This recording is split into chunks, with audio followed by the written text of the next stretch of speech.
جئنا هذه الليلة ملبين لدعوة الأخوة للتضامن مع جميع المعتقلين، ونحن نؤكد أن هذه الفعاليات مستمرة، فعاليات التضامن مع المعتقلين الليلة بالفروانية وغدا أمام المباحث الجنائية. ما نريد أن نؤكد عليه أننا نرفض كل الرفض ما يتعرض له أبنائنا المعتقلين، وهذا الإجراءات التعسفية. وإحنا اليوم سؤال منطقي نطرحه على الجميع في وزارة الداخلية وجميع الشعب الكويتي: لماذا بالتحديد تم ضرب المواطن أحمد الدقباسي بشكل وحشي؟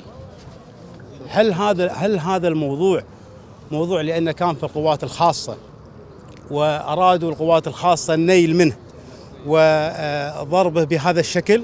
أنا أعتقد أن القانون إذا افترضنا أنه قال مقاومة المتظاهرين أو المتجمعين، ما قال ميز بين شخص كان بالقوات الخاصة أو مواطن عادي. لذلك ما قامت به القوات الخاصة باتجاه المواطن أحمد الدقباسي أمر مرفوض، ونؤكد للسلطة ووزارة الداخلية تحديدا أن هذه الإجراءات القمعية لن تزيد الشعب الكويتي إلا إصرارا، وانطلاقة اليوم هي البداية. نحن مستمرين بإذن الله للتضامن مع المعتقلين حتى يخرج آخر واحد فيهم. شكرا.